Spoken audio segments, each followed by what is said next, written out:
Here are some tips and tricks for printing Avery shipping labels.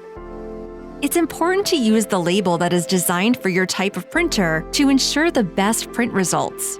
Inkjet labels for inkjet printers and laser labels for laser printers. You can find the printer information on the front of the Avery package.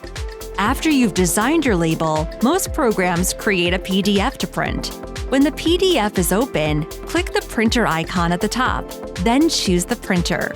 Under More Settings, be sure the paper size is set to letter and the scale is set to custom and 100%, unless your specific program has different instructions.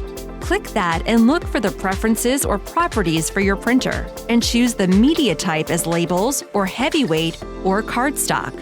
This will help your printer slow down and feed thicker products like Avery labels more accurately. If your printer has a manual feed tray, it's best to use that and feed one sheet at a time. That setting is also available in the printer preferences or properties. For a list of printer manufacturers and links to their support pages, visit avery.com/printers.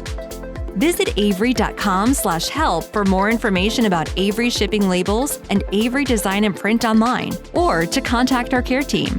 Thank you for using genuine Avery products.